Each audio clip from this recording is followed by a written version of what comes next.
Israel dari Mesir. Jadi orang menggunakan nama dari Septuaginta berkaitan dengan nama kitab Keluaran. Alkitab bahasa Indonesia yang diterjemahkan, yang diterbitkan oleh LAI itu menggunakan penamaan dalam Alkitab Septuaginta, yaitu Alkitab bahasa Ibrani yang diterjemahkan ke dalam bahasa Yunani, Alkitab Perjanjian Lama.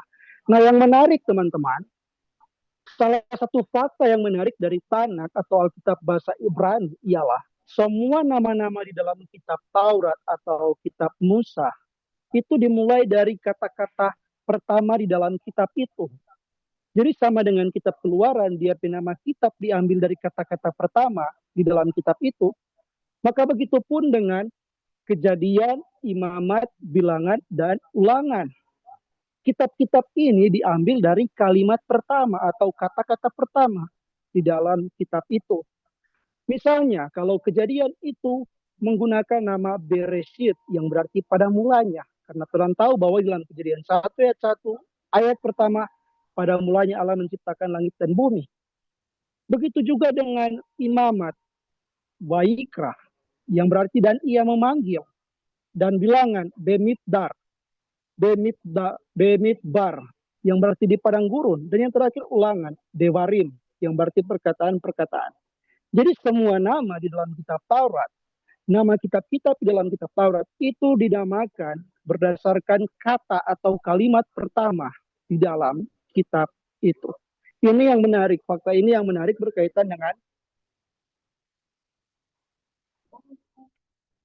penamaan kitab Taurat. Kemudian kita akan masuk kepada penulis dari kitab Keluaran. Nah, ini sedikit kontroversial. Mengapa? Karena banyak sekali teori yang berkaitan dengan kepengerangan atau kepenulisan atau penulis dari kitab Keluaran. Pada umumnya, tradisi Yahudi dan Kristen awal mengaitkan penulisan dengan Musa. Jadi ini pandangan yang paling populer, yang paling umum berkaitan dengan siapa yang menulis kitab Keluaran atau kitab Taurat pada umumnya. Jadi Kejadian, Keluaran, Imamat, Bilangan, Ulangan. Itu dikaitkan dengan Musa.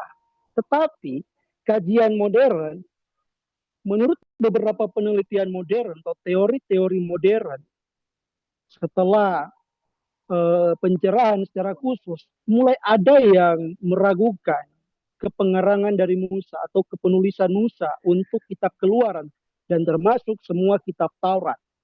Nah, ada pandangan bahwa kitab ini merupakan bagian dari Pentateuch yang disusun melalui tradisi lisan dan redaksi panjang. Apa maksudnya?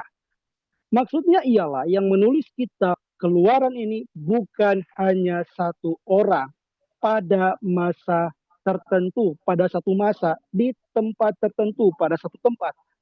Jadi bukan satu orang yang menulis kitab Taurat. Ada banyak sekali orang dan orang tidak tahu siapa-siapa orang ini. Nah, para ahli biblika, para ahli yang meneliti Alkitab, yang mempelajari Alkitab, itu kemudian mengelompokkan orang-orang ini ke dalam beberapa kelompok. Nah, misalnya ada kelompok yang disebut kelompok Yahwis, ada kelompok yang disebut Elohis, ada kelompok yang disebut Pristi, dan kemudian Deuteronomis. Nah, ini empat kelompok inilah yang menyusun atau menulis kitab Taurat, termasuk di dalamnya kitab Keluaran yang orang kenal sekarang. Jadi bukan Musa, tetapi banyak sekali orang yang menulis kitab Keluaran.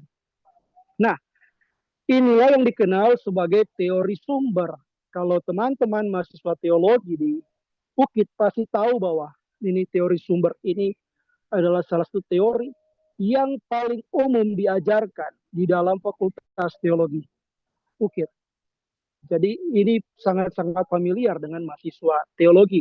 Teori ini kalau tidak salah itu pertama kali dipopulerkan oleh seorang ahli biblika Jerman yang bernama Wellhausen. Jadi dia membagi berbagai kelompok orang sebagai penulis kitab Taurat. Jadi kitab Keluaran menurut teori modern ini, teori sumber ini, itu tidak ditulis oleh Musa atau cuma satu orang, melainkan ditulis oleh banyak sekali orang. Nah, kalau begitu, menurut teman-teman, siapa yang menulis kitab Keluaran atau kitab Taurat? Pandangan yang pertama, yang mengaitkan dengan Musa atau pandangan yang disebut pandangan modern ini, yaitu teori sumber. Kalau kita pribadi, kita percaya bahwa yang menuliskan kitab Taurat termasuk kitab Keluaran ialah Musa. Walaupun kita memberikan ruang bahwa tidak semua teks di dalam Taurat atau kitab Keluaran itu ditulis oleh Musa. Misalnya, kita meragukan bahwa eh, teks yang menceritakan kematian Musa itu ditulis oleh Musa. Bagaimana mungkin Musa yang semati menuliskan tentang kematian dia? Atau juga teks di dalam Keluaran pasal 1 itu diragukan ditulis oleh Musa. Jadi kita percaya bahwa Musa itu merupakan penulis utama di dalam Taurat, penulis utama Taurat termasuk kitab Keluaran. Tapi kita juga memberikan ruang bahwa ada beberapa teks yang tidak ditulis oleh Musa, ditambahkan belakangan. Nah, kenapa kita percaya bahwa Musa yang menuliskan Keluaran atau kitab Taurat? Itu karena ada 3 alasan, teman-teman. Seperti yang sudah saya sebutkan tadi, alasan yang paling umum ialah berdasarkan tradisi Yahudi dan Kristen. Nah, salah satu tradisi Yahudi itu Tuhan temukan di dalam Talmud. Jadi satu bentuk, kalau tidak salah itu tafsiran Perjanjian Lama atau tafsiran Tanakh orang Yahudi. Jadi tafsiran ini menyatakan atau mempercayai Musa sebagai penulis dari kitab pada umumnya kitab Taurat. Tapi juga ini juga datang dari seorang tokoh sejarawan yang bernama Josephus, Flavius Josephus. Dia seorang sejarawan Yahudi di masa Perjanjian Baru itu yang mengaitkan kitab Taurat dengan Musa. Jadi ini dari tradisi Yahudi. Nah, bagaimana dengan tradisi Kristen? Bapak-bapak gereja misalnya Irenaeus, Origenes, dan Agustinus juga percaya bahwa yang menuliskan Taurat ini adalah Musa. Jadi ini argumen pertama yang mendukung authorship kepenulisan Musa dalam kitab Taurat. Nah, teks yang kedua itu berasal dari Keluaran itu sendiri atau kitab Taurat itu sendiri, di mana ada beberapa ayat Alkitab seperti yang teman-teman bisa lihat di dalam slide, itu yang menyatakan bahwa memang Musa menulis hukum atau Musa menulis kitab. Dan oleh karena itu, kuat dugaan bahwa Musa yang memang menulis kitab Keluaran atau kitab Taurat pada umumnya. Dan menurut kita dukungan yang paling kuat berkaitan dengan kepenulisan Musa itu datang dari terampil Tuhan. Kenapa? Karena Yesus sendiri mengakui bahwa Musa yang menulis kitab Taurat, atau setidaknya Yesus sangat mengaitkan kitab Taurat dengan Musa. Itulah sebabnya bukan istilah lain dari kitab Taurat itu disebut kitab Musa. Ngapain dinamakan kitab Musa kalau bukan Musa yang mempengaruhi, kalau bukan Musa yang menulis, atau tidak di dalam pengawasan Musa. Jadi alasan utama saya pikir kenapa disebut kitab Musa, karena Musa merupakan penulis utama, dan kemudian Musa yang mempengaruhi, dan kemudian Musa yang mengawasi penulisan kitab Taurat ini. Itu terdapat di dalam Markus 7 ayat 10, di sana dikatakan, sebab Musa telah berkata. Jadi jelas ketika Yesus mengutip teks dalam kitab Taurat ini, Yesus menyebut sebagai Musa yang menuliskan. Jadi di dalam pemahaman Yesus bahwa yang menuliskan kitab Taurat adalah Musa. Jadi opsinya dikembalikan kepada teman-teman, entah percaya Wellhausen dengan teori sumber atau percaya Yesus. Kalau kita sendiri, kita mengikuti Yesus. Orang ini kan manusia modern. Apa yang dikatakan oleh Wellhausen dengan teori sumber, itu hanyalah teori. Sekali lagi, teori, bukan fakta. Orang harus bedakan hal itu. Setiap orang bebas berteori tentang siapa yang menulis kitab Taurat, termasuk kitab Keluaran. Bukan? Tetapi teori mana yang paling cocok dengan Alkitab? Kalau menurut kita pribadi, dan tafsiran mainstream arus utama gereja, apalagi tafsiran Calvinis dan Reform yang merupakan denominasi aliran tradisi teologi Gemim, sepakat mengakui bahwa Musa yang merupakan penulis utama kitab Taurat. Walaupun memang memberikan ruang bagi beberapa teks tertentu bagi kepengerangan orang lain selain Musa. Tetapi tetap secara prinsipil Musa yang menuliskan kitab Taurat, termasuk di dalamnya kitab Keluaran. Nanti kalau ada diskusi berkaitan dengan hal ini nanti di sesi tanya jawab nantinya. Orang lanjut. Kemudian berkaitan dengan tempat dan waktu. Kapan dan di mana Musa menuliskan kitab Taurat termasuk kitab Keluaran. Nah, pendapat yang paling umum ini mengatakan bahwa Musa menulis kitab Keluaran di padang gurun. Jadi selama mereka mengembara di padang gurun dari Mesir ke tanah perjanjian, di saat itulah Musa menuliskan kitab Taurat. Ini teori yang paling populer. Kemudian dia menulis di padang gurun. Nah, tetapi berkaitan dengan periode atau kapan, DP tahun, itu ada dua pandangan yang paling umum. Ada yang mengatakan sekitar abad 13, jadi tahun 1446 sebelum Yesus hidup.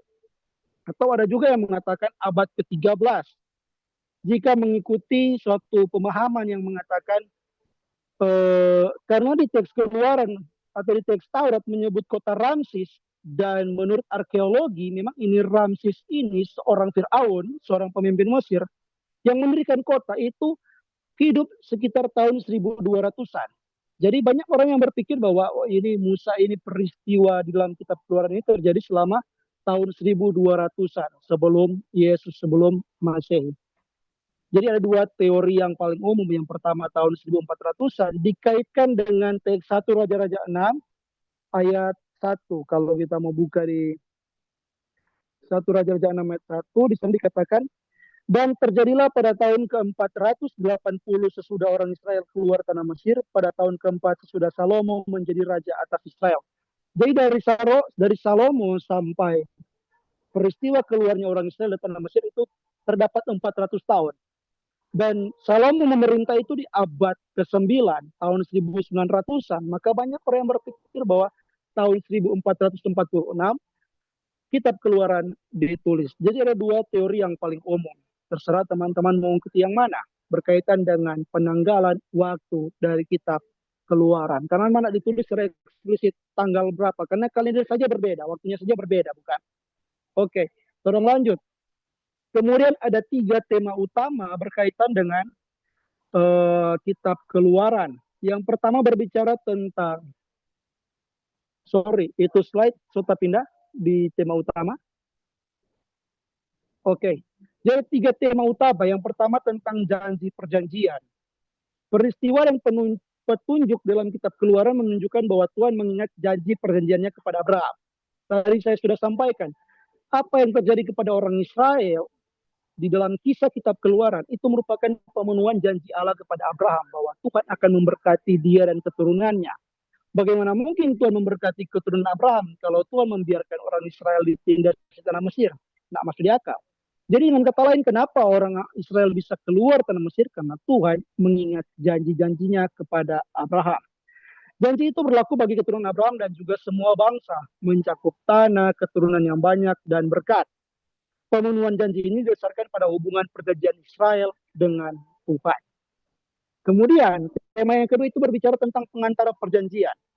Seperti yang orang tahu, Musa menjadi pengantara antara Tuhan dan umatnya. Melalui Musa, Tuhan menyatakan maksudnya dan memelihara hubungan perjanjian itu. Musa dipanggil oleh Tuhan untuk menjadi pembebas orang Israel, untuk menjadi nabi. Begitu pula ketika Tuhan hadir di atas gunung Sinai dan orang Israel takut berhadapan dengan hadirat Tuhan, maka Musa yang mewakili orang Israel untuk naik ke gunung Sinai. Jadi memang Musa ini merupakan pengantara antara Allah dan umat Israel. Tema yang ketiga itu berkaitan dengan kehadiran perjanjian. Kitab Keluaran juga menekankan bahwa Tuhan selalu hadir bersama umatnya. Sekalipun umat Israel takut bertemu dengan Tuhan, tapi Tuhan yang datang dari sorga di atas gunung Sinai. Dan setelah itu, bagian terakhir kitab Keluaran, orang melihat bahwa Tuhan memerintahkan untuk membangun kemah suci, di mana dia bisa berdiam bersama umatnya. Jadi 3 tema inilah yang berbicara tentang perjanjian yang mengantar orang untuk memahami teks dalam kitab Keluaran. Nah, sebenarnya apa ini perjanjian, teman-teman? Orang harus memahami tentang perjanjian agar nantinya orang memahami tentang teks di dalam Keluaran pasal 23 tadi. Perjanjian itu, teman-teman, itu berkaitan dengan, kalau dalam teologi reform ada 3 macam perjanjian. Covenant of redemption, covenant of works, and covenant of grace. Jadi ada 3 macam perjanjian yang disebut teologi perjanjian. Berkaitan teologi of redemption itu bagaimana Allah Tritunggal di antara 3 pribadi Allah Tritunggal ini berjanji dari kekekalan sebelum diciptakan manusia, sebelum alam semesta diciptakan, bahwa mereka sudah ada dalam perjanjian antara 3 pribadi Tritunggal untuk menyelamatkan umat manusia dari dosa. Ini perjanjian of redemption, perjanjian penebusan. Kemudian perjanjian kerja, covenant of works. Nah, covenant of works ini diikat Tuhan dengan manusia pertama, Adam, di mana Allah memerintahkan Adam untuk taat kepadanya, untuk menjadi tanda kutip wakil Allah di bumi, di mana Adam dan Allah itu terikat dalam satu hubungan kerjasama, partnership, di mana nantinya lewat Adam, alam semesta yang Tuhan ciptakan ini, bumi yang Tuhan ciptakan ini akan diberkati dan membawa kemuliaan bagi nama Tuhan. Tapi kan kenyataannya Adam jatuh dalam dosa sehingga Adam melanggar perjanjian kerja ini. Tuhan bilang kalau ngana berdosa, ngana makan buah pengetahuan, ngana mati. Dan Adam berdosa. Sehingga covenant of works ini yang diikat antara Allah dan manusia yang diwakili oleh Adam itu gagal. Sehingga manusia pada akhirnya jatuh dalam penjajahan dosa dan maut. Nah, kalau begitu, apakah Tuhan membiarkan umat manusia dalam kemalangan? Tidak. Ada perjanjian yang ketiga yang diikat antara Allah dan Yesus Kristus. Itulah yang dikenal sebagai covenant of grace, perjanjian anugerah, di mana kita semua yang percaya kepada Yesus itu diselamatkan. Kita kembali dalam hubungan yang baik dengan Allah. Awalnya putus hubungan dengan Allah yang ditandai dengan pengusiran manusia di Taman Eden, tapi sekarang hubungan itu kembali menyatu dengan Allah. Sehingga orang Kristen itu dapat bersekutu kembali dengan Allah. Berada dalam satu hubungan yang dekat, yang penuh kasih dengan Allah. Dan itulah sebabnya orang Kristen disebut bait Roh Kudus atau anak-anak Allah. Karena hubungan yang awalnya rusak sekarang kembali dipulihkan. Oleh siapa? Oleh pengorbanan Yesus Kristus. Nah, dalam kerangka 3 perjanjian inilah orang dapat memahami perjanjian di dalam Alkitab, termasuk dalam perjanjian berkaitan dengan umat Israel. Di dalam perjanjian lama ada 4 perjanjian. Yang pertama yang diikat dengan Nuh, di mana Tuhan berjanji kepada Nuh untuk tidak lagi membinasakan umat manusia. Ditandai dengan adanya pelangi. Kalau orang buka ulang kitab Kejadian, nah, kemudian perjanjian dengan Abraham, bahwa melalui Abraham dan keturunan-keturunannya semua bangsa akan mendapatkan berkat. Perjanjian yang ketiga yang ini yang orang baca dalam kitab Keluaran, dimulai dari kitab Kejadian pasal 19, dimulai dari pemberian dekalog 10 perintah Tuhan. Di mana Tuhan mengikat perjanjian dengan Israel. Kalau Israel taat, maka Israel akan menjadi suatu bangsa imamat, bangsa yang mewakili Allah, menyatakan Allah kepada bangsa-bangsa yang belum mengenal Allah. Dan perjanjian yang keempat, Tuhan ikat bersama dengan Daud, di mana Tuhan berjanji kepada Daud bahwa melalui keturunannya akan hadir seorang raja, seorang Mesias. Nah, 4 perjanjian ini yang berbeda-berbeda ini sebenarnya hanya merupakan satu perjanjian, yaitu covenant of grace. 4 perjanjian ini mengantarkan manusia kepada perjanjian dengan Yesus Kristus. Jadi sangat penting orang memahami perjanjian. Karena begitu juga nanti kita akan temukan bahwa di dalam teks Keluaran pasal 23. Jadi ada 3 tujuan kitab Keluaran. Yang pertama, sekali lagi menunjukkan kuasa Allah yang membebaskan umatnya. Di mana kitab Keluaran mencatat tentang kuasa Allah yang membebaskan umat Israel dari tanah Mesir. Tuhan memberikan tulah kepada orang Mesir. Kemudian Tuhan menyatakan kuasanya lewat Musa, lewat laut yang terbelah. Kemudian Tuhan menyatakan kuasanya dalam pengembaraan orang Israel di padang gurun. Itu menyatakan kuasa Allah yang membebaskan umatnya. Dan kalau orang melihat sebenarnya kitab Keluaran ini, orang harus memahami tentang kebudayaan atau agama orang Mesir pada waktu itu. Kenapa ini penting, teman-teman? Karena Musa yang menuliskan kitab Keluaran itu adalah orang yang berpendidikan budaya Mesir. Orang ingat dia adalah seorang pangeran Mesir, otomatis dia belajar budaya Mesir. Dia tahu agama-agama yang dipercayai oleh orang-orang Mesir. Nah, kenapa memiliki hubungan dengan kuasa Allah yang membebaskan umatnya? Misalnya seperti ini. Kalau orang melihat 10 tulah, teman-teman. Orang memang orang tahu bahwa peristiwa itu atau cerita itu adalah cerita yang sangat wow, yang sangat luar biasa, spektakuler. Tetapi sebenarnya mempunyai maksud yang lebih hebat lagi, teman-teman. Mengapa? Karena misalnya kita kasih gambaran satu tulah di mana air menjadi darah.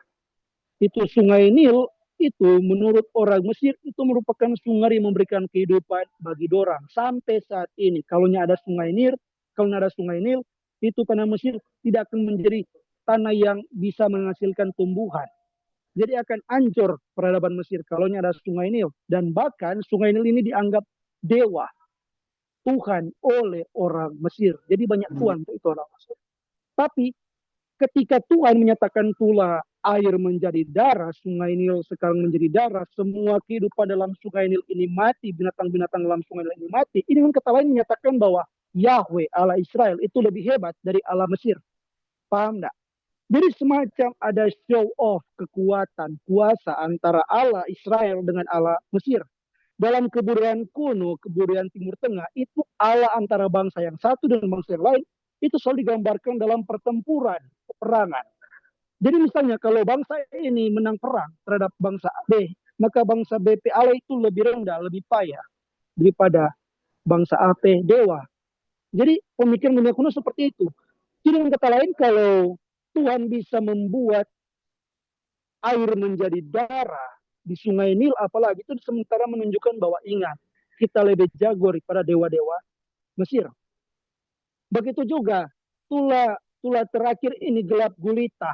Toh, itu kan orang Mesir kalau mau pernah bermain Dota atau Warcraft, kan ada tuh dewa Amun-Ra, dewa api, dewa matahari. Nah, ini dewa paling tinggi kalau tidak salah dalam pemahaman orang Mesir. Nah, tetapi dengan menyatakan bahwa Tuhan dapat mendatangkan gelap gulita pada bangsa Mesir itu sementara menunjukkan bahwa orang Yahweh, Elohim Yahweh, ini yang lebih hebat dari Allahnya orang Mesir. Dan kalau orang melihat sebenarnya cerita bagaimana Musa membelah lautan itu ada paralel dengan satu cerita orang Mesir. Jadi orang Mesir itu punya satu cerita di mana ada seorang Firaun, seorang raja Mesir yang kemudian berpergian dengan sebuah kapal. Nah, dia pembantu perempuan itu ada pegang DP jimat yang berbentuk ikan. Tapi kemudian jimat ini jatuh ke danau. Nah, ini raja, ini Firaun suka mau ambil ini jimat. Masalahnya kan di dalam danau dan tahu di mana ini jimat. Maka pada akhirnya dia memerintahkan dia imam, dia pendeta Mesir untuk menghilangkan air dalam danau ini, menyusutkan air, mengeringkan danau ini. Dan betul, ini cerita orang Mesir bahwa danau itu menjadi kering hanya demi sebuah jimat Firaun. Tetapi dengan melihat bahwa Tuhan membela lautan bukan danau untuk bebaskan umatnya dari tanah Mesir, ini menunjukkan bahwa nganape imam, nganape Tuhan, nganape dewa itu cuma mampu mengeringkan danau. Tetapi kita, Allah, Yahweh, itu mampu membela lautan. Bahkan membebaskan kita umat dari penjajahan bangsa Mesir. Jadi ada semacam pertunjukan kekuasaan di dalam kitab Keluaran untuk menyatakan bahwa kitab Keluaran ini itu mempunyai Allah yang lebih hebat dibandingkan Allah-Allah lain. Ini pemikiran di waktu itu, teman-teman. Sehingga tidak salah kalau tolong melihat bahwa sebenarnya kitab Taurat ini memiliki nuansa apologetika, apologetis. Di mana nuansa untuk membela, menyatakan bahwa orang beriman, Israel itulah yang paling berkuasa, paling hebat dibandingkan dengan iman-iman yang lain. Jadi itu. Kemudian tujuan yang kedua menegaskan identitas Israel sebagai umat pilihan Allah. Dengan bebasnya umat Israel dari padang gurun, dari tanah Mesir itu menunjukkan bahwa Tuhan masih mengingat janjinya kepada Abraham. Dan identitas ini diteguhkan dengan bagaimana Tuhan mengikat perjanjian dengan umat Israel di Gunung Sinai. Jadi menegaskan identitas bahwa umat Israel ini adalah bangsa pilihan Allah, adalah umat Allah, adalah orang-orang, adalah anak Allah, adalah istri Allah, tanda kutip. Yang ketiga itu memberikan dasar hukum, ibadah, dan etika yang mengatur kehidupan Israel. Dan termasuk di dalamnya Keluaran pasal 23, hukum mengenai apa yang harusnya orang lakukan terhadap sesama orang Israel. Dan terhadap orang yang dimana orang bermusuhan. Begitu. Kemudian juga ada hukum ibadah, mengatur bagaimana umat Israel harus beribadah. dan kemudian etika yang mengatur kehidupan umat Israel secara umum. Jadi ini tujuan dari kitab Keluaran. Nah kemudian teman-teman, tentunya kalau orang memahami bahwa semua kisah Alkitab itu merujuk kepada kisah penyelamatan yang dilakukan oleh Yesus Kristus, maka orang harus melihat Kristus di dalam kitab Keluaran. Nah, kira-kira apa hubungan antara Yesus Kristus dengan kitab Keluaran? Ada beberapa hubungan yang kita paparkan di dalam tabel berikut ini. Pertama, itu Yesus sebagai anak domba Paskah. Orang melihat bahwa umat Israel itu kan mengoleskan darah anak domba pada saat Tula ke-10. Sehingga maut tidak hinggap ke rumah-rumah orang Israel. Maut tidak membinasakan anak-anak orang Israel. Hanya anak-anak orang Mesir yang dimana dia pe rumah, DP pintu rumah itu tidak ada tanda darah anak domba. Betul toh? Maka begitu juga ini menjadi bayang-bayang akan apa yang dilakukan oleh Yesus Kristus sebagai anak domba Allah. Begitu juga orang-orang Kristen yang percaya kepada Yesus Kristus sebagai anak domba Allah. Darah Yesus itu membuat orang dilewati oleh maut. Seperti maut melewati orang Israel. No? Pada waktu mereka berada di tanah Mesir pada saat Tula ke-10. Maka begitu juga dengan orang Kristen.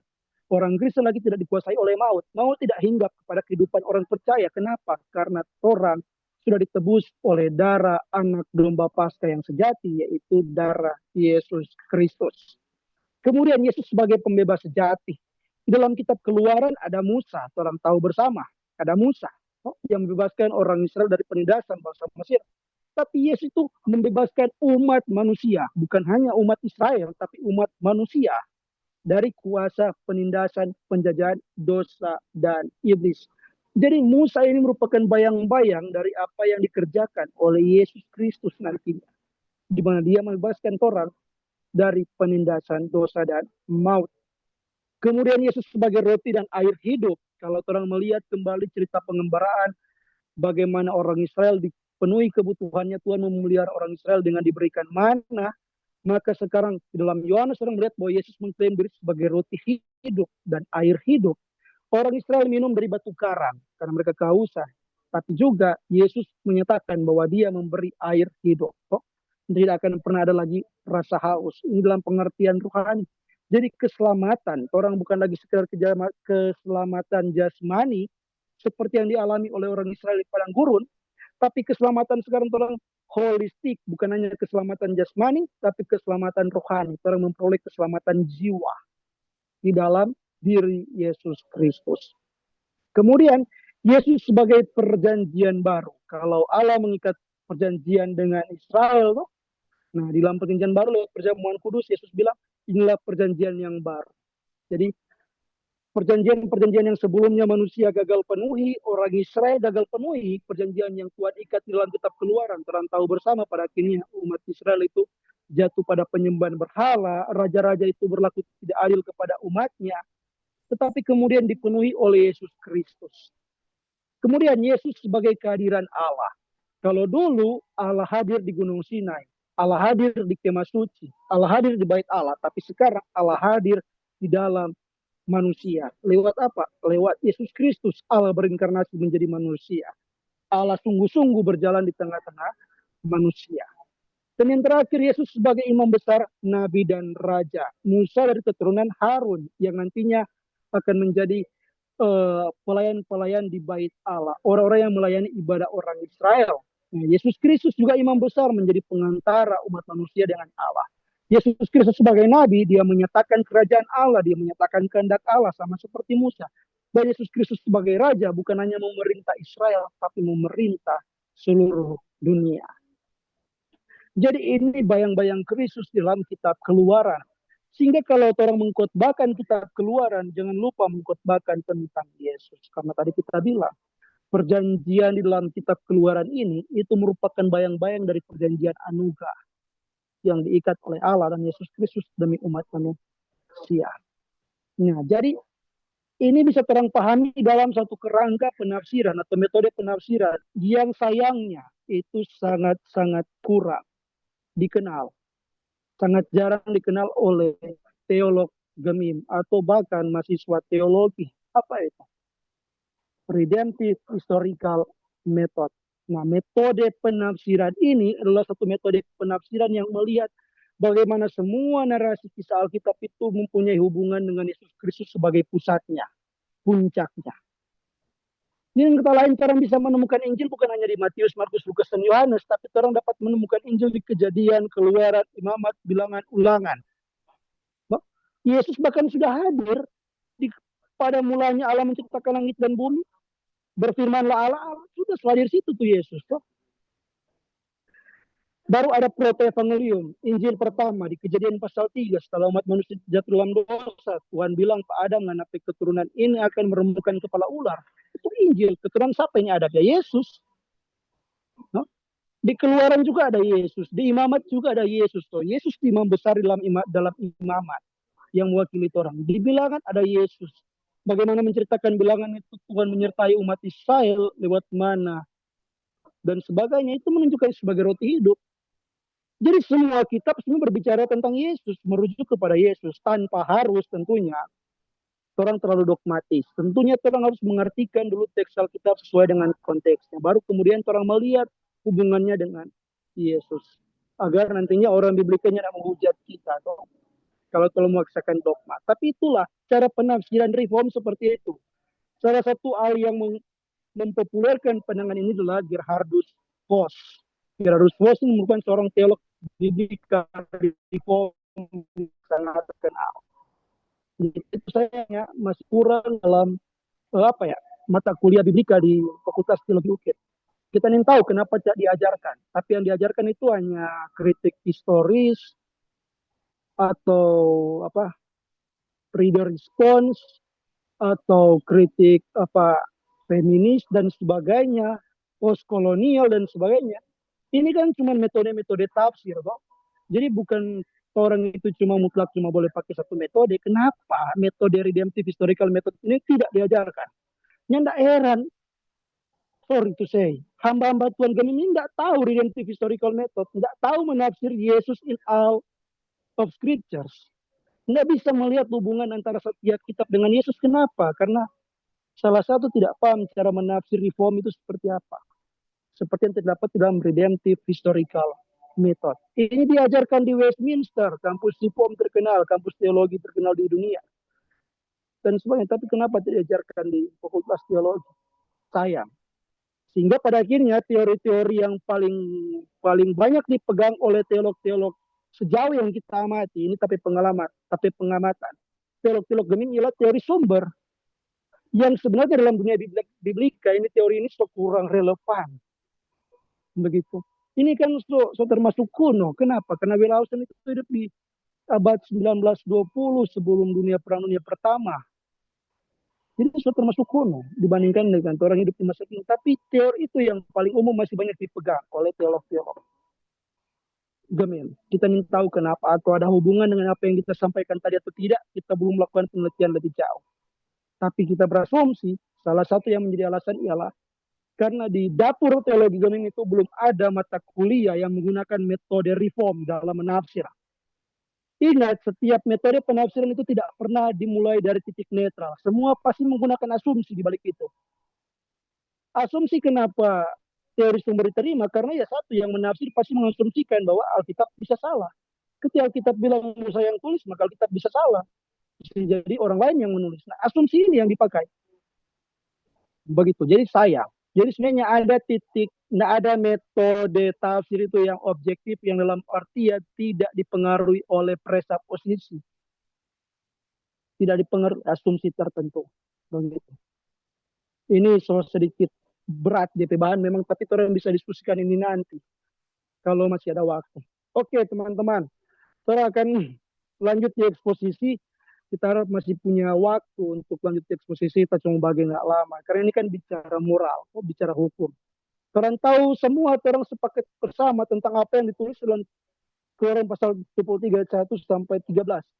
Apalagi akhir-akhir ini orang melihat bahwa situasi bangsa orang yang penuh dengan persoalan. Kayaknya sangat-sangat relevan apa yang dibahas dalam teks ini.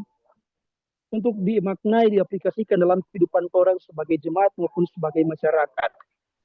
Nah, untuk itu kita membagi beberapa pokok pikiran berkaitan dengan Keluaran 23 ayat 1 sampai 13. Pokok pikiran yang pertama itu ialah dari ayat 1 sampai ayat 3. Apa maksudnya?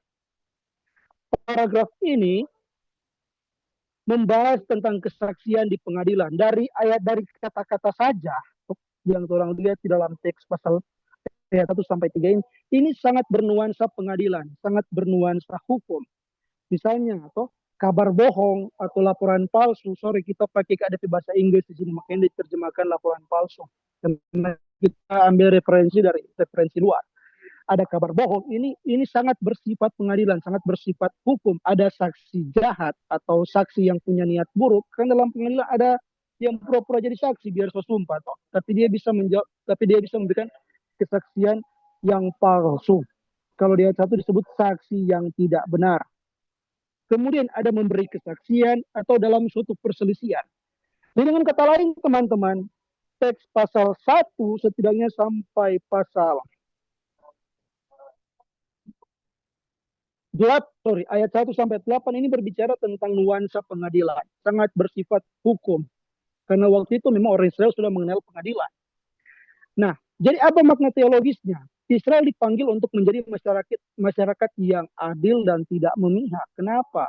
Karena ini berbeda dengan hukum-hukum di bangsa-bangsa lain pada zaman kuno. Ancient Near East, timur dekat kuno atau timur tengah yang terang kenal sekarang. Misalnya ada negara Irak, Iran itu timur tengah. Atau di zaman Alkitab itu Babel, Asyur, Israel, Syria itu timur tengah. Yang biasanya hanya melindungi orang kaya dan berkuasa. Jadi hukum agama-agama lain atau bangsa-bangsa lain waktu itu pada umumnya hanya melindungi orang yang kaya dan berkuasa. Tetapi orang Israel itu memiliki hukum yang unik, yang bukan hanya untuk orang kaya dan berkuasa, tapi juga untuk semua orang. Kalangan apapun termasuk kalangan miskin. Begitu. Jadi orang Israel itu punya hukum yang unik. Kenapa? Karena orang itu harus adil. Kenapa? Karena Tuhan itu adil dan tidak memihak. Begitu. Dia memihak kebenaran dan keadilan. Kemudian semua kelompok lain dalam masyarakat harus diperlakukan dengan adil. Bandingkan Imamat 19 ayat 15. Jadi ini pokok utama dari ayat 1 sampai ayat yang ke-3. Kenapa ini penting? Karena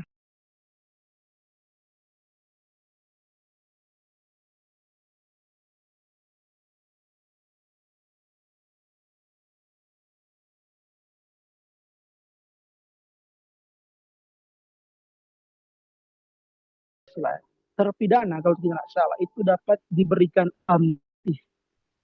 So, lengkali masih banyak DP waktu hukuman diberikan amnesti. Bahkan dengar baca berita ada mantan koruptor yang mendapatkan penghargaan tertinggi otoritas negara ini aneh. Bukan cuma pemerintah yang salah teman-teman, orang pun masyarakat seringkali salah. So jelas-jelas mantan koruptor tapi orang bisa pilih. Jadi sebenarnya ini masalah ini terlalu sistematis menurut kita, terlalu holistik negara ini. Orang tidak bisa hanya menyalahkan satu pihak. Kadang-kala orang sendiri juga harus disalahkan. Orang misalnya, ini sedikit merenung, sedikit refleksi.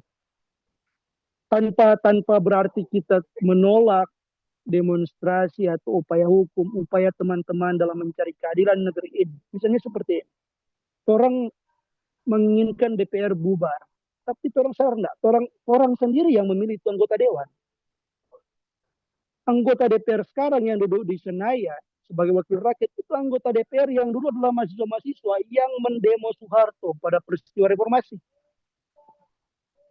Jadi seringkali orang mesti pakai kaca.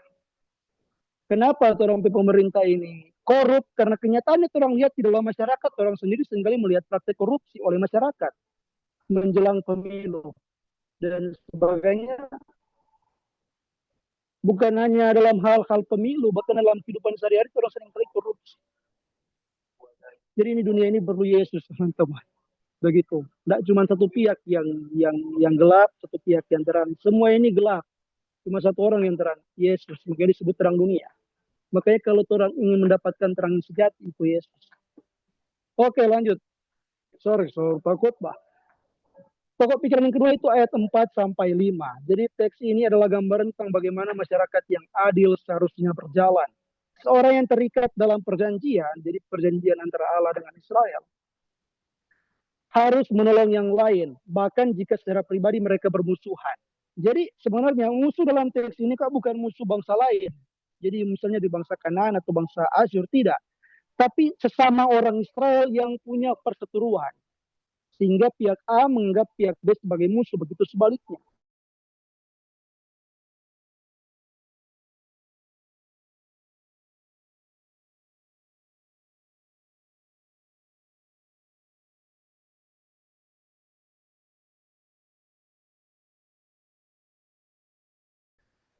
Jadi buat pemburu-pemburu ilegal yang memburu binatang-binatang yang dilindungi, hati-hati. Karena Tuhan juga peduli dengan binatang. Dan mungkin dog lovers ini senang. Karena ini berbicara nanti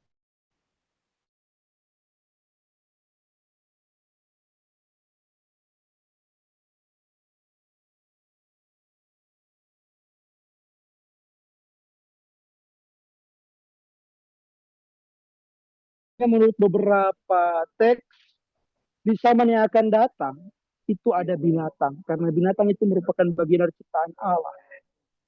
Yang ikut dipengaruhi ketika manusia jatuh dalam dosa. Awalnya binatang kan semua herbivora guys.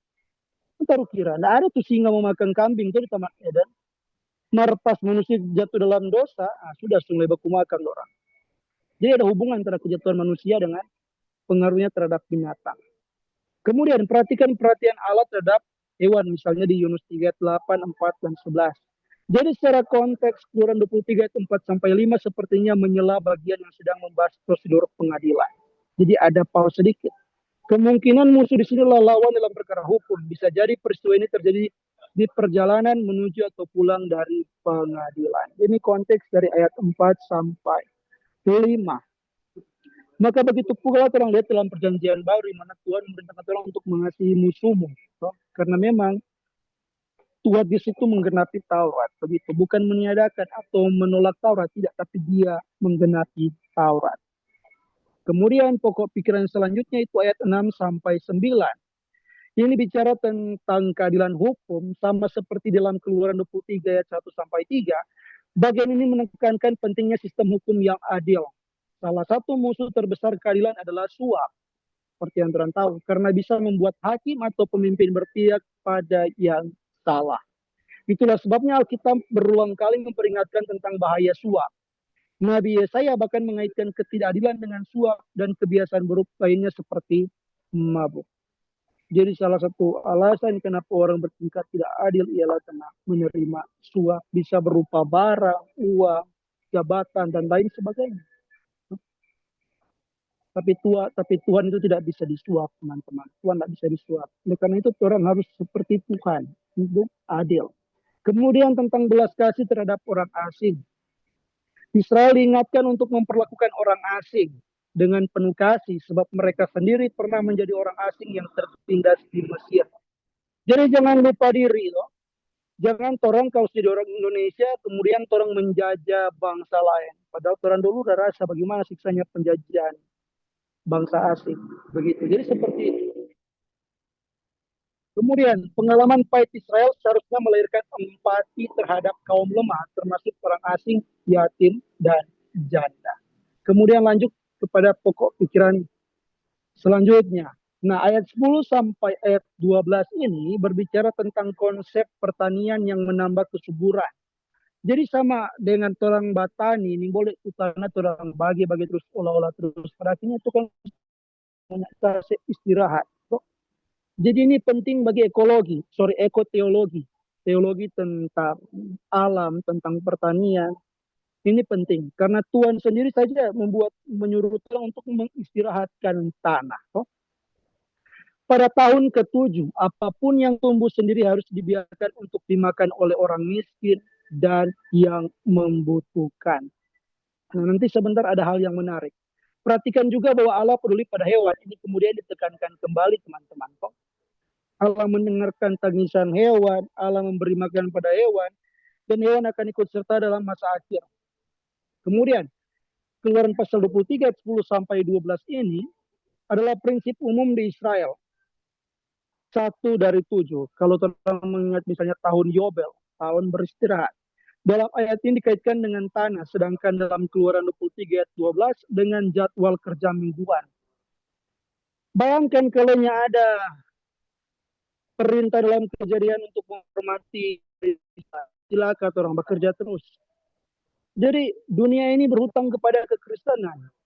Kalau ada konsep hari Sabat, silakan. Karena Tuhan akan bekerja terus, akan mengenal waktu istirahat. Sedangkan Tuhan beristirahat bukan dalam pengertian Tuhan bisa lelah, tidak teman-teman.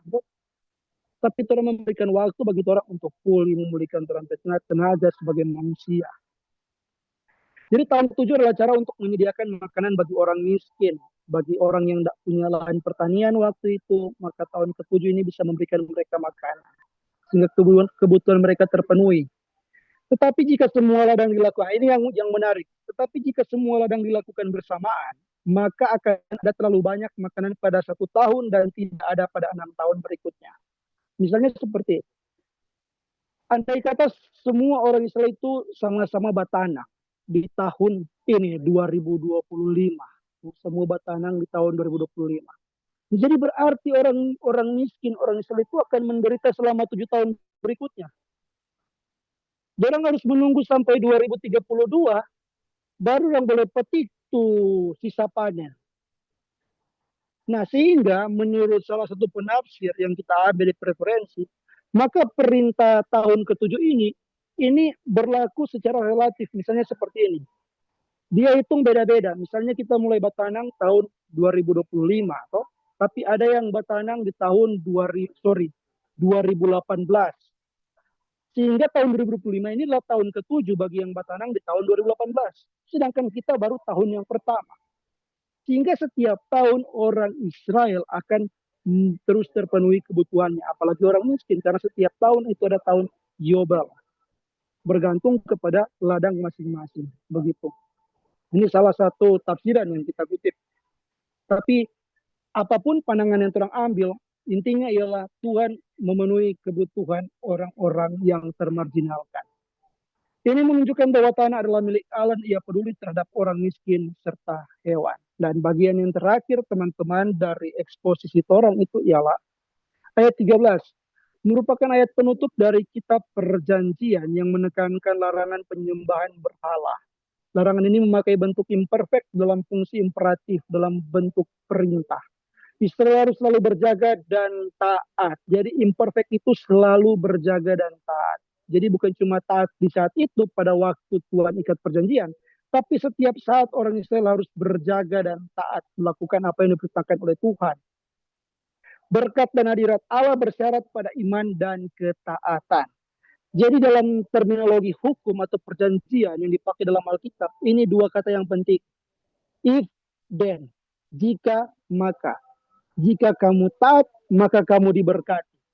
Alasan kenapa orang Israel orang lihat banyak sekali kemalangan, orang dibuang di Babel dan sebagainya, itu karena orang tidak taat. Jadi ini dua kata yang sangat penting dalam memahami perjanjian dalam perjanjian lama. Jika taat. Jika taat, maka mendapatkan berkat. Jika, maka dua kata ini yang penting. Kemudian, penyembahan berhala adalah godaan konstan. Maksudnya apa? Sering terjadi dalam kehidupan orang Israel.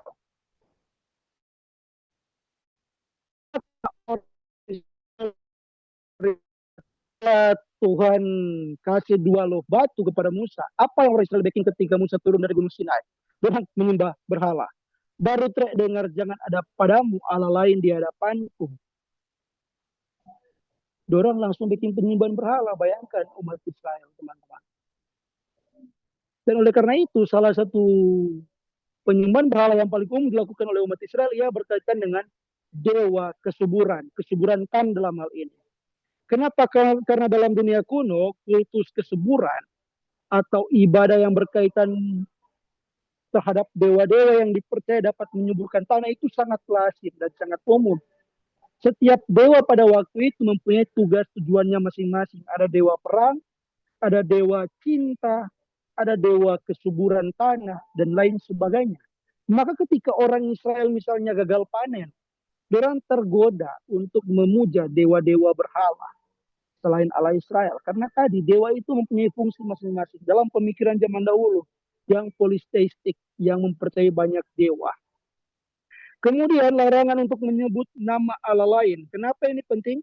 Karena dengan menyebut nama mereka itu sama dengan mengasumsikan keberadaan mereka. Kalau sesuatu itu tidak punya nama, sesuatu itu tidak ada. Maka karena orang Israel menamakan Allah, Allah-Allah lain dalam hal ini, maka orang Israel mengasumsikan atau mengakui keberadaan Allah-Allah lain. Begitupun dengan Alkitab. Alkitab memang menyebut ada Allah-Allah lain, tapi bukan dalam pengertian Allah-Allah lain ini ada. Tidak. Tapi karena orang-orang pada waktu itu, manusia itu memang seringkali menggantikan ciptaan sebagai berala. Menjadikan ciptaan sebagai Tuhan. Jadi itu maksudnya teman-teman. Sehingga apa kesimpulan dari eksposisi Torah terhadap Keluaran pasal 23 ayat 1 sampai 13? Itu yang pertama ialah menjaga kebenaran dalam hukum. Tidak ikut menyebar berita hoax, tidak terpengaruh mayoritas untuk berbuat jahat, dan tidak menerima suap. Nah ini penting, ini kalimat tidak terpengaruhi mayoritas. Di negara yang sangat mengedepankan demokrasi, orang selalu berpikir adalah suara paling banyak itu adalah kebenaran, padahal belum tentu. Kalau orang berada di lingkungan yang berdosa, maka mayoritas pasti suka dosa. Tapi apakah mayoritas ini adalah kebenaran? Tidak. Jadi hati-hati dengan apa ini mayoritas minoritas. Pemikiran ini bisa menjebak orang untuk tidak bisa membedakan yang baik dan yang jahat. Dan kemudian tidak menerima suap. Kemudian menunjukkan mercy, belas kasihan, bahkan kepada musuh dan orang asing, karena orang Israel sendiri pernah menjadi orang asing di tanah Mesir. Yang ketiga, menghormati waktu Tuhan dengan menjalankan tahun Sabat dan hari Sabat sebagai tanda penyembahan, pemeliharaan ciptaan, serta ketergantungan kepada Allah. Dan yang terakhir, menjaga kemurnian ibadah. Tidak mengakui Allah lain dan hanya setia kepada Yahweh. Apa refleksi teologisnya untuk kita semua? Refleksi teologisnya adalah keadilan dan integritas harus menjadi dasar dalam kehidupan pribadi, sosial, maupun pelayanan. Kita dipanggil untuk menolak korupsi, suap, dan ketidakadilan. Belas kasihan harus diwujudkan, bahkan kepada orang yang berbeda atau yang dianggap musuh sekalipun. Sebab kita pun pernah menerima belas kasihan Allah di dalam Kristus. Pengurusan waktu melalui ibadah dan perhentian atau peristirahatan menjadi tanda iman bahwa hidup kita bergantung penuh kepada Tuhan, bukan kepada usaha semata. Dan yang terakhir, kesetiaan kepada Allah menuntut kita menjauhi segala bentuk berhala modern, baik berupa uang, kuasa, popularitas, dan harusnya orang hanya mengakui Kristus sebagai Tuhan. Jadi demikian eksposisi orang berkaitan dengan Keluaran 23 ayat 1 sampai 13. Semoga pembahasan ini memperdalam pemahaman orang tentang Alkitab, membuat orang semakin mengenal Tuhan, mencintai Tuhan, dan taat kepada Tuhan. Terima kasih, dikembalikan kepada host. Oke, baik. Terima kasih untuk Saudara Marcelino Runtunuwu yang sudah memberikan penjelasan tentang penalaran Alkitab di malam hari ini, kurang lebih 1 jam, menjelaskan tentang kitab Keluaran, mulai dari pengertian, latar belakang penulis, waktu, tempat, tema utama, bahkan sampai tujuan, dan mengeksposisi 13 ayat yang menjadi perenungan kita nantinya di minggu ke depan. Nah, teman-teman, dari apa yang sudah disampaikan tadi, tentunya kita berharap kita akan mengkaji lebih dalam lagi lewat diskusi atau pertanyaan yang akan nantinya disampaikan oleh teman-teman. Untuk itu kami membuka pertanyaan untuk 3 orang penanya terlebih dahulu, dipersilakan.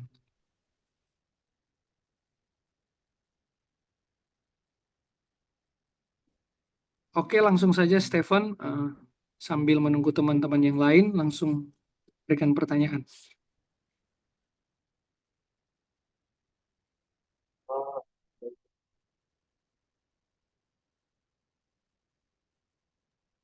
Halo Stephen. Stefan boleh dapat dengar? Bisa langsung memberikan pertanyaan.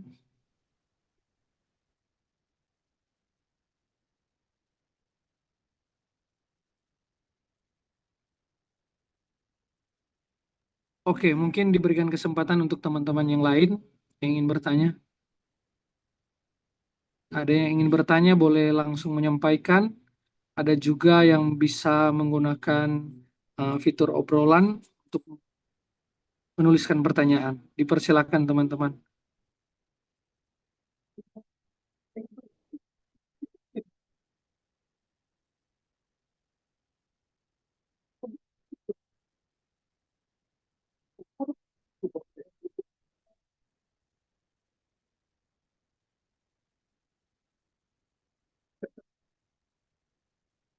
Oke, mungkin masih menunggu yang lain.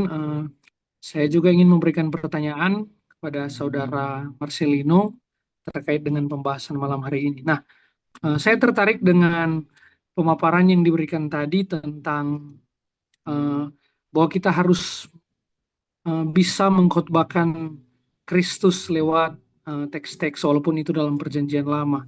Karena itu juga merupakan hal yang diharuskan terutama untuk teologi reform.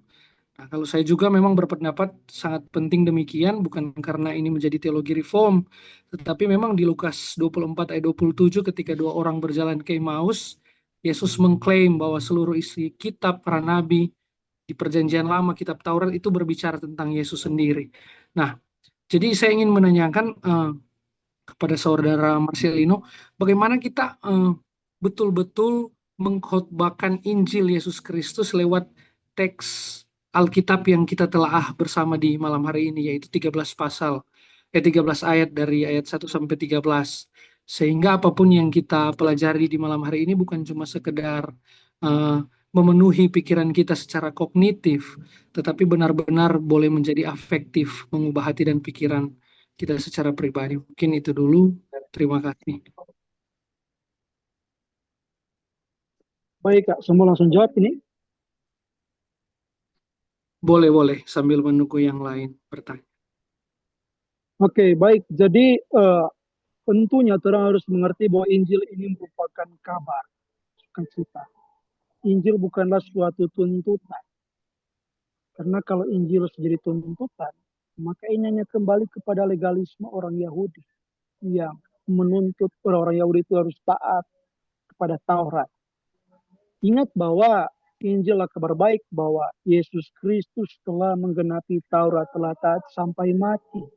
Dan lewat pengorbanannya di atas kayu salib, maka orang dapat memperoleh keselamatan. Dan orang percaya kepada kabar ini, kepada pribadi Yesus ini. Maka ketika orang membaca teks Keluaran pasal 23 ayat 1 sampai 13, jangan sampai orang tergoda untuk menjadi moralistik. Apa maksudnya? Salah satu alasan kenapa orang Kristen ini justru bukannya lebih kudus, tapi mungkin menurut anggapan kita, kenapa justru tingkat kriminalitas di Sulawesi Utara ini sangat tinggi? Itu alasan karena orang tidak memahami tentang Injil. Bahwa kalau orang artikan Injil sebagai tuntutan, ingatlah bahwa orang akan pernah mampu memenuhi atau taat kepada semua Taurat, hukum, 10 hukum Tuhan, Jo. Coba di sini ada enggak yang enggak pernah bikin 10 hukum Tuhan, yang enggak pernah langgar? Orang semua pasti pernah langgar. Maka sebenarnya berbicara tentang orang Israel ini sebenarnya menceritakan kisah orang. Sama seperti orang Israel gagal terus dalam melakukan perintah Tuhan, maka begitu pun dengan orang, bukankah orang gagal terus? Kan Israel ini merupakan tipologi dari gereja. Israel disebut istri oleh Tuhan, begitupun dengan gereja. Di perjanjian baru di Wahyu itu disebut sebagai mempelai wanita. Israel disebut sebagai anak, gereja juga seperti itu. Sebagai umat Allah, gereja juga seperti itu.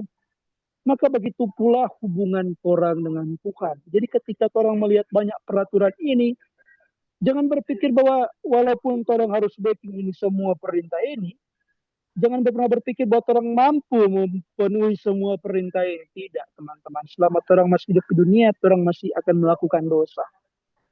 Toranglah Israel itu. Tapi sebagaimana Allah tetap setia dengan Israel, sekalipun Israel jatuh, Tuhan tetap mengingat perjanjiannya. Tuhan tetap berbelas kasih terhadap Israel. Dan bahkan ini pola yang terus berulang. Kan? Israel, Tuhan ikat perjanjian, Israel langgar, kena hukuman. Terus orang Israel berseru, Tuhan nyatakan belas kasihan. Ini pola yang terus berlangsung selama perjanjian lama. Ini juga menggambarkan kehidupan orang dengan Tuhan. Ada perintah orang langgar, orang menerima DP hukuman, tapi Tuhan tetap sayang pada orang. Hukuman bukan dalam artian orang masuk neraka, tidak. Tapi kan orang pedosa dunia ini pasti mempunyai konsekuensi di dunia pula. Tapi Tuhan tetap sayang pada orang.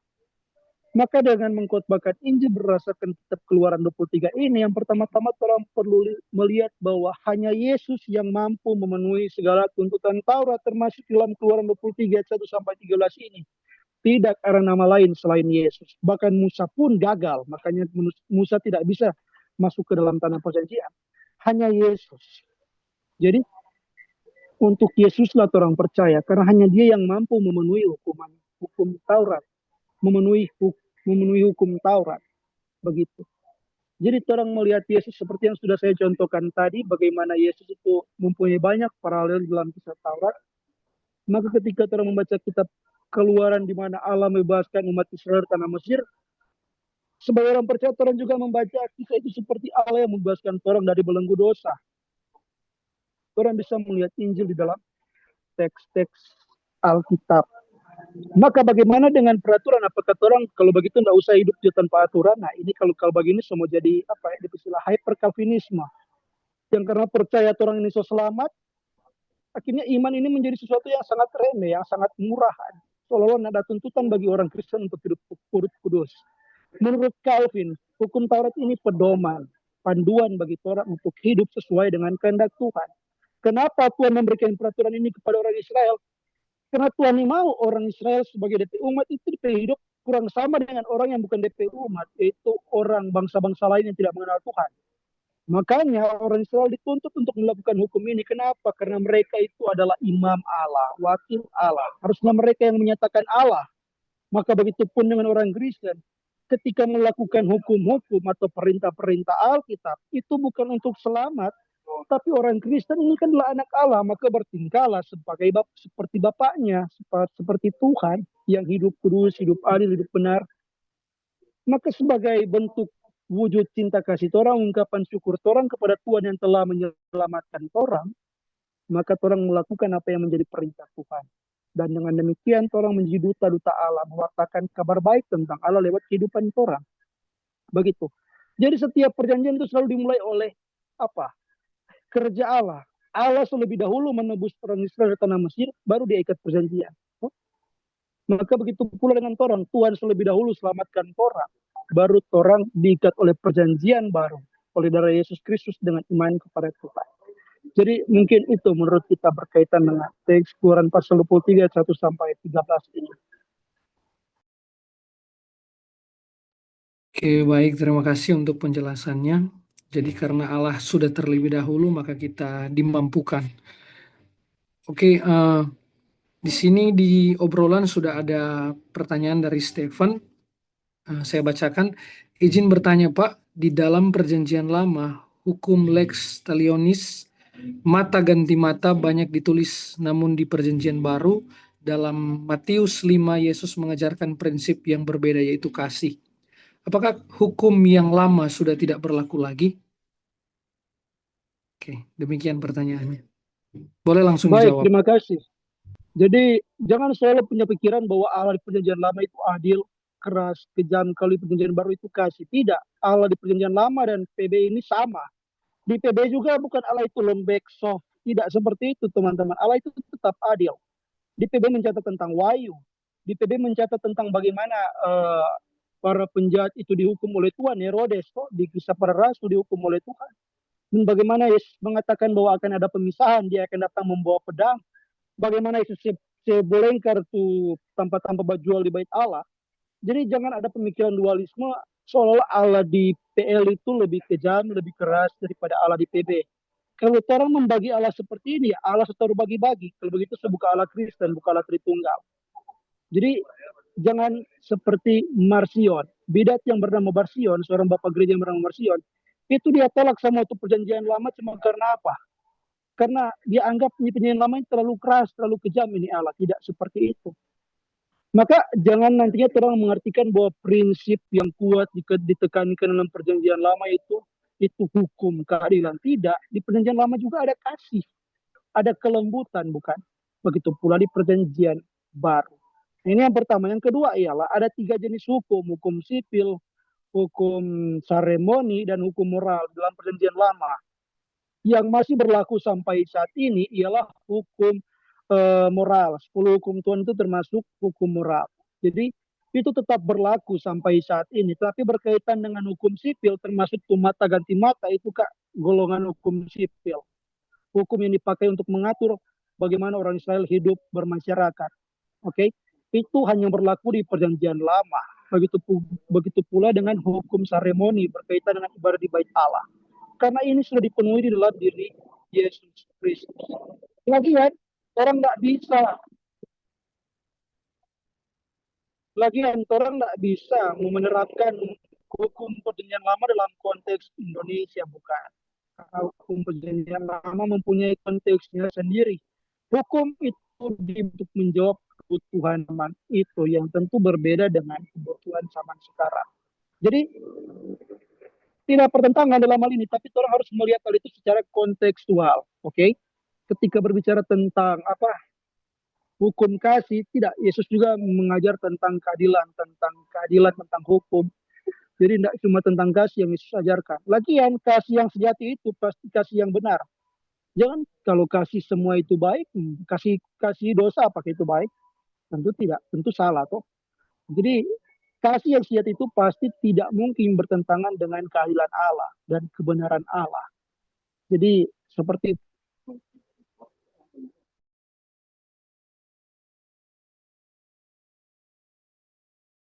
Oke, terima kasih untuk penjelasannya. Semoga Stephen boleh mendapatkan penjelasan yang dapat dimengerti. Memang benar bahwa Allah itu tidak bisa dipisahkan antara keadilan dan kasihnya di PL ataupun di PB. Karena kalau kita mau melihat keadilan Allah, maka kita harus melihat salib. Bahwa di situ keadilan Allah yang benar-benar nyatakan. Yesus menerima keadilan Allah, dihukum karena dosa-dosa dan pemberontakan kita. Kalau kita mempertanyakan kasih Allah juga, kita melihat salib. Karena di situ Yesus menggantikan kita supaya kita tidak menerima hukuman. Oke, ada pertanyaan lagi ini oleh Lutam. Izin bertanya, Kak. John Calvin mengajarkan bahwa Tuhan memilih secara kekal, mempredestinasi individu-individu tertentu untuk keselamatan sebelum dunia dijadikan. Menjadi pertanyaan, Kak, bagaimana ketika manusia pilihan ini lahir ke dunia dan dia berbuat dosa, apakah masih bisa mendapatkan keselamatan itu? Oke. Bisa dijawab langsung. Masih pasti leh. Jadi keselamatan itu perhatikan, tidak pernah ditentukan oleh perbuatan dosa orang, oke? Jangan berpikir bahwa karena orang sebikin dosa A maka orang tidak selamat, kecuali dosa menghujat Roh Kudus tentunya, bukan? Jadi jangan seperti itu. Jangan karena orang sebikin dosa A maka Tuhan ini tidak mengasihani kita, tidak akan memberikan kita keselamatan. Nah, yang harus dipahami ialah bahwa orang yang dipredestinasikan untuk selamat ketika dia lahir ke dalam dunia, dia hidup di tengah-tengah dunia, dia masih melakukan dosa. Orang-orang yang dipredestinasikan itu bukan orang yang suci yang tidak melakukan dosa, tidak seperti itu. Dia masih bisa jatuh ke dalam dosa, oke? Petrus masih jatuh dalam dosa. Daud jatuh dalam dosa. Salomo manusia paling berhikmat di dunia jatuh di dalam dosa. Musa apalagi dalam kitab Keluaran, dia berkomplain, akhirnya tidak masuk tanah perjanjian, dia masih berdosa. Termasuk Calvin pun dia pasti punya dosa. Maka menjadi orang yang dipredestinasikan untuk selamat tidak pernah berarti bahwa kita ini bisa tidak melakukan dosa menjadi sempurna. Tapi dalam artian yang benar ialah orang yang sudah percaya kepada Tuhan, dia dibebaskan dari penindasan dosa. Dengan kata lain, dosa tidak lagi menjadi hal yang paling dia inginkan, yang paling dia cintai. Hatinya tidak lagi terikat kepada dosa. Sehingga sekarang orang yang percaya kepada Kristus dibebaskan dari pengaruh dosa. Dan itulah sebabnya orang yang dipredestinasikan harus mengalami yang namanya pemudusan. Oke? Okay? Jadi sekalipun dia masih bisa jatuh dalam dosa, tapi dia pasti bertumbuh di dalam kekudusan. Dan dalam prosesnya, kejatuhan itu bisa fatal, teman-teman.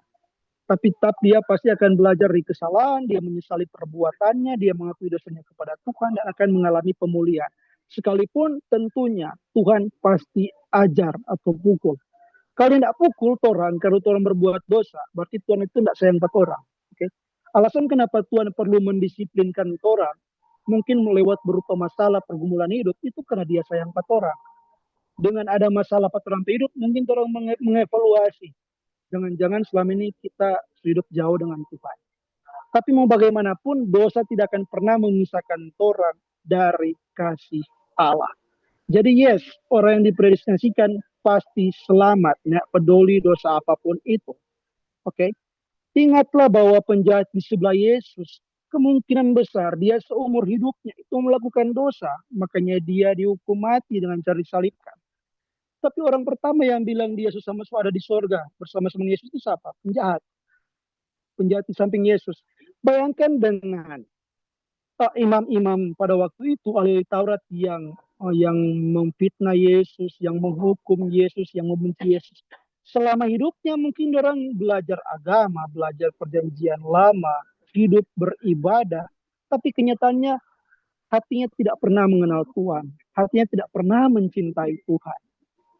Jadi dosa tidak akan pernah memisahkan orang dari kasih Allah. Semoga jawaban ini membantu. Oke, terima kasih untuk jawaban yang diberikan. Sekarang kita juga ada 2 orang yang angkat tangan, tapi sebelumnya semoga jawaban tadi bisa menjelaskan dari pertanyaan yang sudah ditanyakan di obrolan. Nah, sekarang saya berikan kesempatan kepada Paradoks untuk menanyakan apa yang menjadi pertanyaan. Persilakan. Ya, terima kasih. Berjumpa lagi dengan Lino. Pertama kita mengapresiasi sekali ini PA. Sebenarnya PA itu mesti begitu dari awal sampai akhir supaya kalau orang kan tuh udah belajar, kan pemuda secara umum nggak belajar ke DP latar belakang, penulisan dan seterusnya.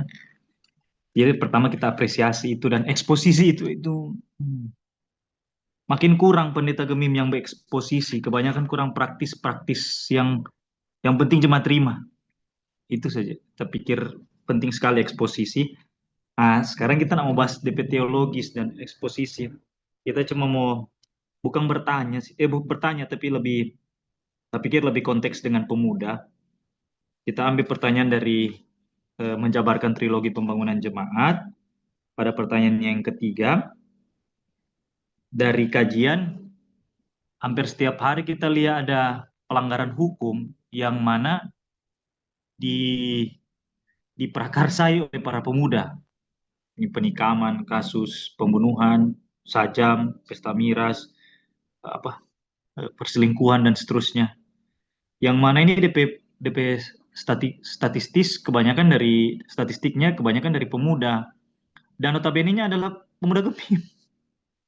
Sayang sekali pemuda Gemim. berdasarkan persoalan ini karena DP tema-tema hukum, kita suka lebih praktis DP jawaban supaya kayaknya lebih dekat dengan pemuda. Kalau di sini DP pertanyaan, bagaimana cara gereja agar dapat menjadi agen keadilan dan perdamaian?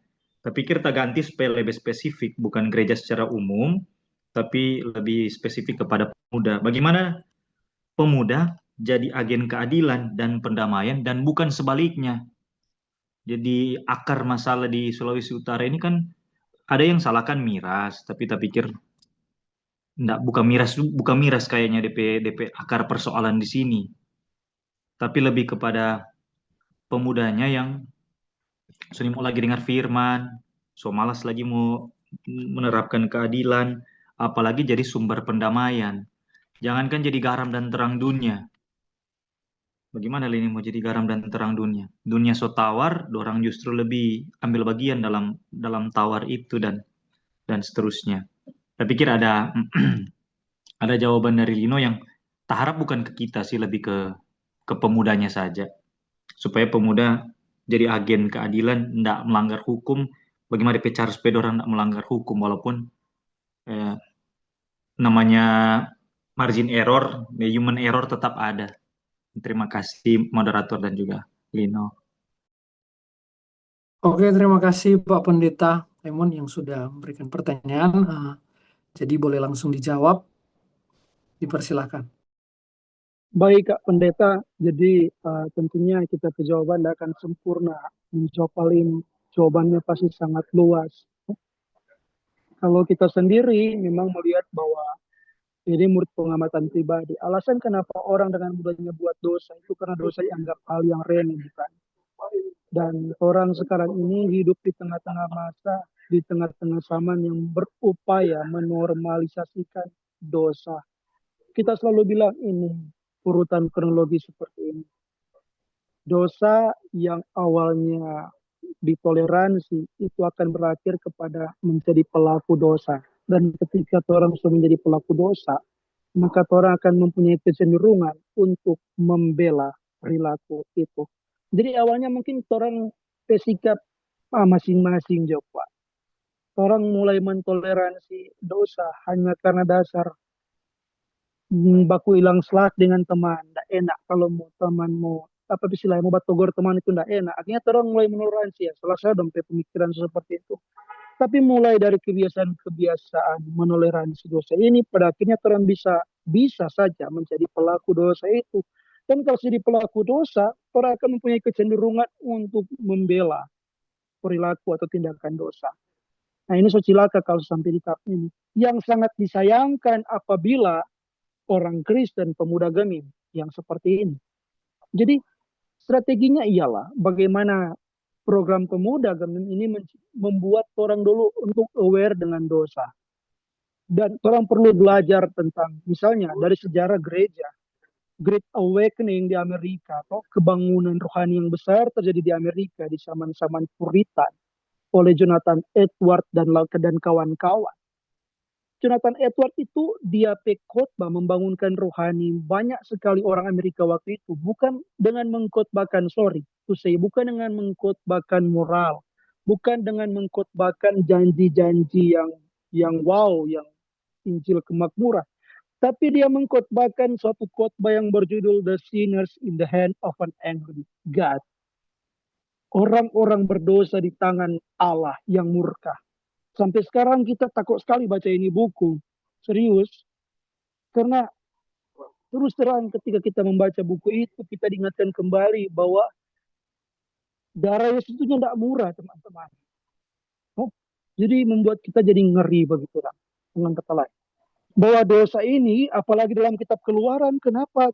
Maksudnya Tuhan tidak atur tuh arsitektur bait Allah itu sangat detail. Itu kenapa? Karena dia mau hadir di situ. Kenapa orang Israel dituntut untuk melakukan berbagai macam ritual? Kenapa imam besar harus hidup berbeda dengan umat biasanya? Karena Tuhan tidak pernah mentolerir yang namanya dosa. Bahkan hadirat Tuhan digambarkan di Gunung Sinai, di kejadian Keluaran pasal 19 itu ngeri teman-teman. Dengan awan, dengan guntur dan sebagainya, awan badai. Maka kita pikir bagaimana orang jangan-jangan orang program selama ini terlalu teknis, takutnya tidak menyentuh akar persoalan yang paling dasar, yaitu pemuda harus dibawa untuk mengenalkan Injil. Injil inilah yang akan mengubah pemuda sehingga untuk berbuat baik tidak dianggap sebagai tuntutan oleh pemuda. Perbuatan baik itu lahir dari hati yang menyesali kehidupan lamanya yang berdosa. Sama dengan orang, sorry to say, dan ini cuma contoh. Kalau orang misalnya sakit kanker, sangat parah, kong dokter kasih obat orang. Dokter bilang jangan bikin untuk kebiasaan-kebiasaan yang lama ya, yang mau bikin anak sakit ulang. Maka kalau orang bikin ulang ketika orang sudah dapat obat, sudah disembuhkan, bukannya orang tidak menghargai upaya dokter, menghargai jasa dokter. Maka begitupun dengan orang Kristen. Ketika orang berbuat dosa, itu bukan hanya mendatangkan kerugian bagi orang, tapi yang paling terluka ialah Tuhan yang selalu menyelamatkan orang dari dosa. Dan kita sampai saat ini bergumul dengan itu, teman-teman. Jangan berpikir bahwa semakin orang itu hidup taat kepada Tuhan, semakin orang mengenal Tuhan, kong iblis semakin lawer, justru iblis akan semakin giat lagi untuk menjatuhkan orang. Dan sampai saat ini kita masih bergumul dengan hal itu, teman-teman. Bergumul dengan dosa. Kita paham bahwa semakin Tuhan memakai kita, semakin kita mengenal Tuhan, semakin kita berapi-api untuk melayani Tuhan, maka semakin banyak godaan dosa yang datang kepada kita. Tak heran banyak tokoh-tokoh hamba-hamba Tuhan yang terkenal ini itu bisa jatuh. Karena kenapa? Orang cuma manusia. Untuk itu, orang perlu tuntunan Roh Kudus, kekuatan dari Roh Kudus. Itu kalau secara teologis, ya sorry Kak, ini mungkin terlalu dogmatis karena kita orang dogma, tapi secara praktis mulailah dari lingkungan. Ingat bahwa pemuda itu paling suka belajar dari lingkungan. Orang bisa bergaul dengan teman-teman yang masih bergumul dengan dosa, tapi orang menjadi agen perubahan di sana, bukan orang yang berubah oleh mereka, tapi orang yang menjadi agen perubahan di sana. Tidak harus dalam waktu yang instan, tapi melihat proses. Kita juga hidup seperti itu. Kita bergaul dengan semua pihak. Dan kita melihat bahwa memang ada dampak positif ketika orang membuka ruang dalam pergaulan. Jangan di ibadah pemuda orang cuma suka bergaul yang bagus-bagus. Basirko yang bagus-bagus. Ketika tamang yang kadang pergi ibadah datang ibadah udah burung tahun. Bagi orang itu bagus ya, maka dia anggap itu tersinggung, dipanggil. Jadi itulah yang harus diciptakan kalau menurut kita. Mungkin ini pembahasan yang terlalu luas, yang mungkin ada pembahasan-pembahasan selanjutnya yang lebih tepat. Tapi jangan lupa kunjungi pemuda yang ada di penjara. Begitu.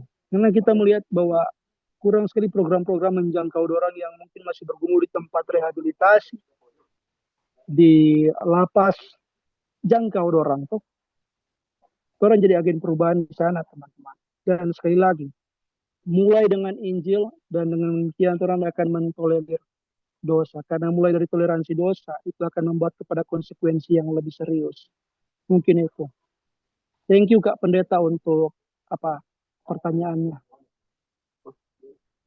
Oke, terima kasih untuk Marcelino yang sudah, saudara Marcelino yang sudah memberikan penjelasan secara teologis. Nah, mungkin Pendeta Imon kita ingin berbagi sedikit dari segi psikologis. Sebenarnya bagaimana pemuda supaya tidak menjadi pelanggar-pelanggar hukum, khususnya dalam kasus penikaman. Kalau kita belajar tentang psikologis, ternyata ada berhala tentang kesombongan atau ingin dipuji, ingin diakui di sana. Ingin terlihat sebagai orang yang bisa diterima dan diakui oleh banyak orang di sana.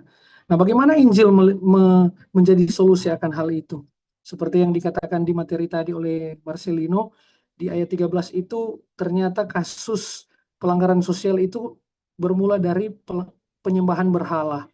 Jadi sebenarnya Injil mau menjelaskan apa? Bahwa ketika Yesus Kristus yang harusnya ditinggikan, dipuji, dimuliakan itu rela direndahkan, rela dihina, supaya kita orang berdosa dipuji dan dimuliakan di dalam Kristus. Sehingga pemuda yang mengenal Injil tidak lagi mencari pujian atau pengakuan di luar Kristus. Tidak lagi mencari pujian atau ingin kesombongan di luar Kristus.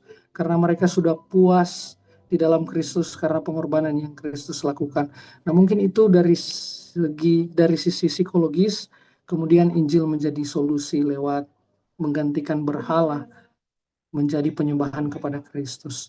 Nah, kita akan beralih pada pertanyaan di kolom komentar, kemudian baru kita akan beralih ke pertanyaan dari Vian.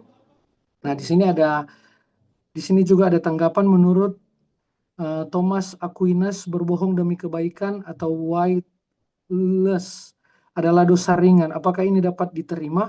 Mengingat tema kita hari ini tentang jangan menjadi saksi dusta. Nah, mungkin teman-teman kalau sering mengikut PA Pemuda Gemim, ini pertanyaan yang paling banyak kali juga ditanyakan. Pasti teman-teman yang lain juga bisa menanyakan itu, bisa menjawab itu juga. Nah, kita beralih kepada Abraham. Bertanya ke Kak, tolong jelaskan dong bahwa apakah orang Kristen bisa jadi agen dalam menginjil kepada orang mabuk dengan terjun juga dalam mabuk-mabukan agar katanya bisa dapat pendekatan. Bisa atau tidak metode yang demikian, dan tolong jelaskan secara Alkitabiah. Mungkin bisa dijawab untuk pertanyaan kedua, karena seperti yang kita bilang tadi, pertanyaan yang pertama itu sering dijawab di PA Pemuda Gemim, jadi boleh dijawab oleh penuntun PA, dipersilakan.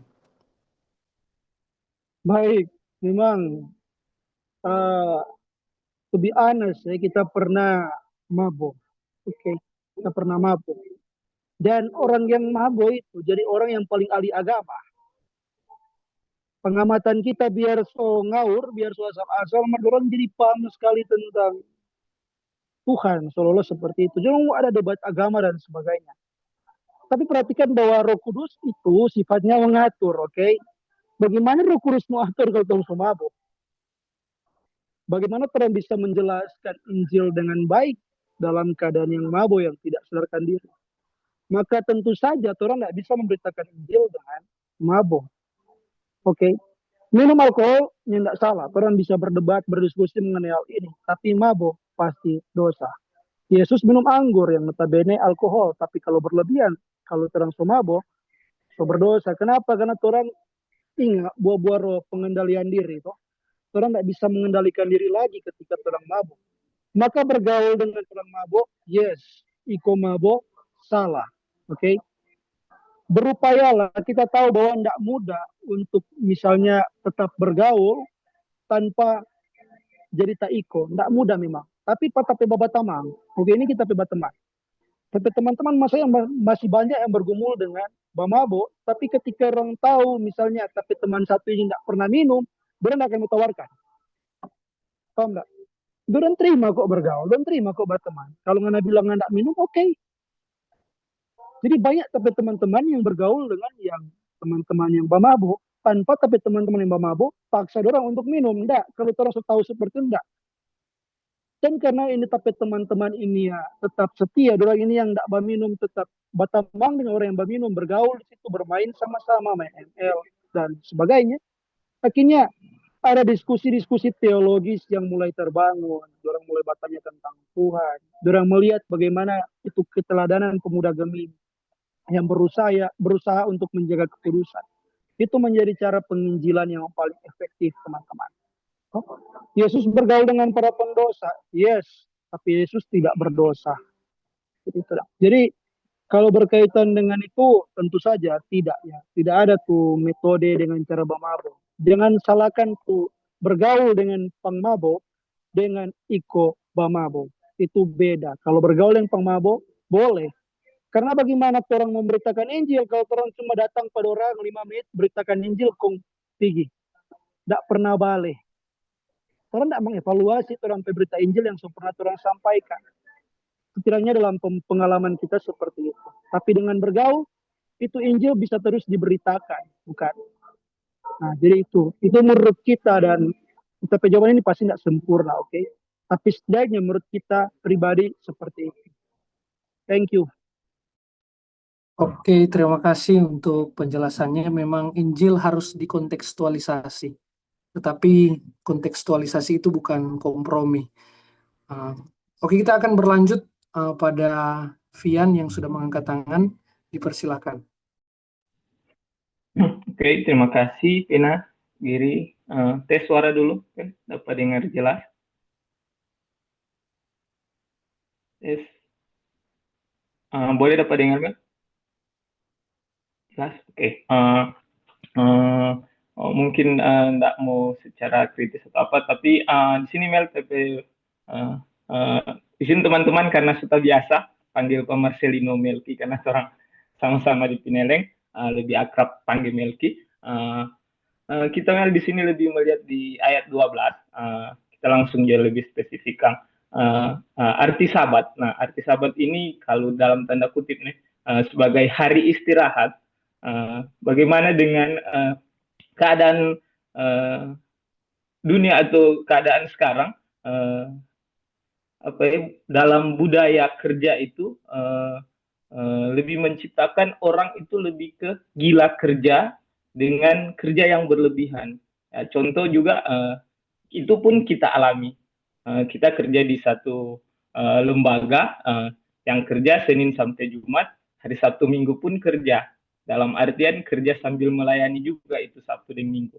Nah, begitu juga kan kalau orang di sama-sama waktu di pembina remaja di Kalvari, orang pun ibadah Senin sampai Senin ulang ada orang pe ibadah. Kalau orang jadi pembina waktu di Kalvari itu, kalau orang tahu Senin ibadah pembina, Selasa ibadah pemuda remaja Kolong, Rabu ibadah Evang, Kamis ibadah remaja jemaat, Jumat ibadah pemuda jemaat, Sabtu ada ibadah PA, hari Minggu ada ibadah gereja. Nah, bagaimana orang mengartikan arti Sabat ini sebagai hari istirahat agar membentuk gaya hidup rohani yang seimbang dan gitu. Bagaimana dengan ayat ini? Apakah ini masih relevan dengan keadaan sekarang?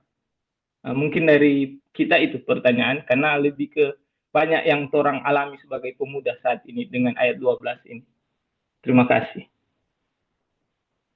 Oke, terima kasih. Boleh langsung dijawab. Baik, yang pertama jangan artikan Sabat seperti pemahaman orang Farisi, seolah-olah kalau hari Sabat waktu itu kan di perjanjian baru, enter mau tolong orang sakit ini boleh karena sudah dihitung bekerja sehingga menganggap melanggar hari Sabat. Jadi beristirahat di hari Sabat, di hari Minggu itu tidak berarti orang tidak beraktivitas apapun atau tidak berbuat kebaikan. Dan dalam hal-hal tertentu orang juga bisa bekerja. Bagi orang yang bekerja sebagai dokter atau penegak hukum, pekerjaan-pekerjaan esensial, sopir ambulans ya tidak mungkin orang mesti libur di hari Minggu. Orang masih tetap bisa bekerja. Oke. Tapi intinya bahwa di dalam teologi hari Sabat, orang memberikan waktu untuk beristirahat. Tidak selamanya tentang kerja begitu. Karena Tuhan juga memberikan waktu untuk itu. Itu untuk kebaikan orang, bukan? Begitu. Dan berkaitan dengan tadi disinggung pekerjaan, teologi sudah ajaran Alkitab, tidak usah bilang teologi reform, walaupun teologi reform itu pasti berdasarkan ajaran Alkitab. Itu memandang bahwa pekerjaan pun adalah ibadah, bukan? Jadi dari kata aboda itu mirip-mirip tuh aboda, ibadah. Kata bekerja ya aboda. Jadi ketika orang bekerja dalam pekerjaan sekuler, misalnya sebagai bisnismen, aparatur sipil negara, dan sebagainya. Ketika orang bekerja untuk Tuhan, orang bekerja sebaik mungkin, itu juga dihitung sebagai satu ibadah kepada Tuhan. Begitu pula dengan ibadah. Ibadah ada unsur kerja dalam pengertian kan orang misalnya kita harus berkhotbah, pemimpin liturgi dan sebagainya. Jadi intinya semuanya adalah ibadah di hadapan Tuhan. Mau pekerjaan, mau ibadah itu ibadah di hadapan Tuhan. Nah ini yang bisa menjadi diskusi. Orang bisa diskusi lebih lanjut tentang ini. Kalau menurut kita pribadi memang ini tidak efektif. Memang kalau setiap waktu ada ibadah. Ingat orang di tempat kerja juga adalah ibadah. Orang pulang rumah salah satu alasan kenapa PKB itu misalnya lebih kurang hadir di ibadah kolom daripada WKI itu karena bapak-bapak lelah bekerja. Bukan karena orang di tempat pekerjaan juga itu ibadah. Sehingga bayangkan kalau tiap hari itu ibadah. Kontu jemaat cuma punya satu pendeta, misalnya kita, lelah kita. Kita mesti persiapkan 7 hari khotbah, guys. Kita saja siapkan ini, bukan main DP persiapan. Jadi sehingga proyeknya khotbah, pada akhirnya pelayanan jadi tidak maksimal. Kenapa? Karena frekuensinya terlalu sering. Kadang-kala perlu waktu agar kualitas ibadah itu justru baik begitu. Memang kalau di Kalvari memang everyday is a worship. Setiap hari ada ibadah memang. Sehingga ya takutnya muncul pola pikir seperti ini, takak seperti ibadah Eva. Jadi ibadah ini kita absen dulu. Takak pernah ibadah pemuda 7 Maret. Jadi ibadah ini absen dulu. Kenapa? Karena seolah-olah ada perwakilan kalau ibadah ini cukup. Jadi begitu. Dan orang perlu pikirkan ini strategi pelayanan. Ini kayak bicara diskusi strategi pelayanan yang efektif, bukan? Ibadah pasti tidak salah. Mau bikin tiap hari tidak salah, tapi apakah itu efektif atau tidak, itu perlu dikaji lebih baik, lebih begitu dong. Jadi kalau kita rasa ini tidak mau cukup, Pian, kalau mau bahas di diskusi ini, toh ini persoalan di daerah. Tapi menurut kita tadi ada keseimbangan, sepakat dengan Pian. Bekerja dari Minggu tidak salah dalam pengertian tadi pekerjaan tertentu, Begitupun beribadah itu orang artikan pekerjaan juga tidak salah dalam pengertian orang bekerja bukan adalah ibadah. Harus ada keseimbangan. Kenapa? Karena semua kehidupan orang percaya adalah ibadah di hadapan Tuhan. Karena terang tujukan untuk kemuliaan Tuhan. Thank you, Fian. Oke, terima kasih. Semoga menjawab. Ini ada pertanyaan di kolom obrolan. Izin bertanya, tadi kan Kak bilang bahwa meskipun orang pilihan Tuhan berbuat dosa, mau dosa apapun itu tetap akan selamat. Nah, pertanyaan saya, jika dosa yang diperbuat adalah menghujat Roh Kudus, apakah masih bisa selamat? Pertanyaan ini mungkin juga sering muncul, tapi bisa dijawab, dipersilakan. Oke, baik. Terima kasih untuk pertanyaan. Memang banyak sekali pandangan berkaitan dengan dosa menghujat Roh Kudus, tapi yang penting intinya ialah menurut Yesus itu memang tidak bisa diampuni. Nah, kita ke jawaban singkat sebenarnya. Orang yang dipredestinasikan itu tidak mungkin melakukan dosa menghujat Roh Kudus. Dia bisa melakukan segala macam dosa, tapi orang yang dipredestinasikan untuk selamat tidak mungkin melakukan dosa menghujat Roh Kudus. Itu jawaban yang paling singkat berkaitan dengan pertanyaan ini. Kalau orang artikan dosa menghujat Roh Kudus itu merupakan murtad. Dalam teologi Calvinis, orang yang dipredestinasikan itu tidak akan pernah sungguh-sungguh murtad. Kalau dia murtad, berarti dia bukan orang yang dipredestinasikan. Jadi kalau dia meninggalkan imannya, dari awal itu dia bukan orang yang dipredestinasikan. Kenapa? Karena Alkitab mengajar bahwa Tuhan pasti akan jaga DP domba, Tuhan pasti akan jaga DP anak, Tuhan pasti akan pelihara orang beriman. Tidak seorang pun dapat merebut mereka dari tanganku. Memang ada kuasa di dunia ini yang mampu merebut orang dari tangan Yesus. Ketika ada pencuri yang dapat menculik orang dari tangan Yesus, berarti pencuri ini lebih hebat dari Yesus. Dan teologi Calvinis menolak itu. Jadi tafsiran paling umum ini berkaitan dengan dosa menghujat Roh Kudus ini ya murtad. Menyangkal imannya, menolak Kristus dan sebagainya. Tapi kalau orang melihat teks ayat, memang ini ketika orang menyebut pekerjaan Allah ini sebagai pekerjaan iblis. Kan ini berkaitan dengan Beelzebul kalau tidak salah. Orang-orang Farisi itu menuduh Yesus ini mengusir setan dengan kuasa Beelzebul, mengusir setan dengan kuasa roh jahat. Maka salah satu cara orang bisa mengetahui dosa menghujat Roh Kudus ialah ketika orang menganggap pekerjaan Allah yang menyelamatkan itu sebagai pekerjaan iblis. Kalau orang menghina pekerjaan Kristus yang menebus dosa manusia, kita rasa itu termasuk dosa menghujat Roh Kudus. Tapi intinya orang yang dipredestinasikan pasti kalau menurut kita tidak mungkin melakukan dosa menghujat Roh Kudus. Karena kalau begitu semua jadi konsisten. Kalau orang yang dipredestinasikan masih bisa menghujat Roh Kudus, otomatis orang itu tidak selamat. Bagaimana orang percaya ini orang yang dipredestinasikan pasti selamat, dengan ini orang ini sekarang tidak selamat? Tahu baku masuk. Dan teologi Calvinis menurut hemat kita adalah teologi yang paling konsisten. Makanya kita mau bilang orang Calvinis, orang yang dipredestinasikan, tidak mungkin melakukan dosa menghujat Roh Kudus. Kalau dia backing, berarti itu cuma mengaku. Okay? Dia cuma mengaku dia itu orang Kristen. Dia cuma mengaku dia orang yang dipredestinasikan. Tapi kalau dia backing, itu cuma sampai di pengakuan dia. Tapi tidak pernah sungguh-sungguh.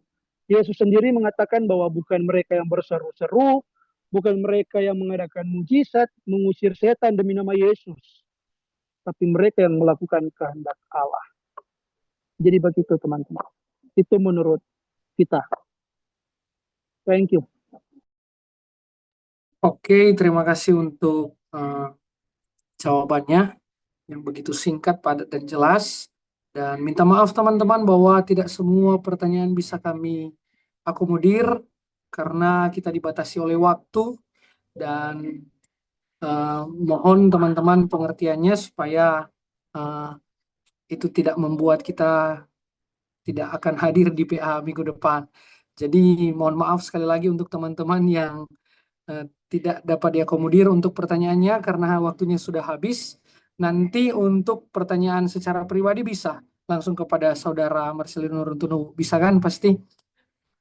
Nanti teman-teman boleh tanya ke Pokja, nomor WA untuk bisa ditanyakan secara pribadi. Dan teman-teman, pesan kami dari Pokja Pembinaan Pengkaderan, mohon untuk PA berikutnya teman-teman bisa menggunakan nama asli di profil supaya teman-teman bisa dikenali dengan baik, dan juga menghindari teman-teman bahwa sudah ada evaluasi orang kegiatan yang sangat baik ini sudah pernah disusupi, dan itu sangat-sangat tidak nyaman ketika ber-PA kemudian ada yang mengganggu.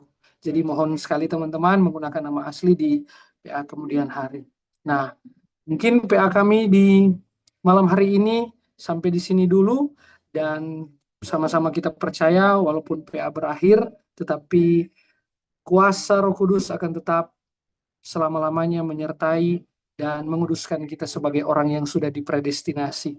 Nah, untuk bagian akhir memberikan kesempatan kepada penuntun PA Marcelino Runtunuwu untuk menyampaikan closing statement. Baik teman-teman, seperti yang sudah saya sampaikan bahwa kisah dalam kitab Keluaran ini selalu berbicara tentang karya keselamatan yang nantinya dipenuhi di dalam diri Yesus Kristus. Yesus satu-satunya yang menggenapi hukum Taurat. Orang tidak akan pernah mampu nih bikin di ayat 1-13. Semua larangan ini pasti pernah orang langgar dalam kehidupan. Hanya Yesus yang taat sampai mati kepada Tuhan. Oleh karena itu, cuma Yesus pula yang merupakan satu-satunya pengantara orang dengan Allah. Sama seperti Musa adalah pengantara orang Israel dengan Allah, maka dalam perjanjian baru tidak ada pengantara lain di dunia ini selain Yesus Kristus, yang dimana orang dapat diselamatkan. Ingat bahwa hubungan orang dengan Allah itu dapat kembali pulih oleh karena pengorbanan darah Yesus Kristus. Darah Yesus Kristus bukanlah darah yang murahan. Oleh karena itu, orang yang merupakan pemuda gemim, orang yang mengaku percaya kepada Tuhan, di tengah-tengah tantangan dosa yang penuh dengan godaan ini, pergumulan dunia ini, maka orang harus membuat orang ini tetap taat dan setia kepada Tuhan. Tetap memberitakan Injil dan tetap menjadi anak muda yang memuliakan Tuhan. Soli Deo Gloria.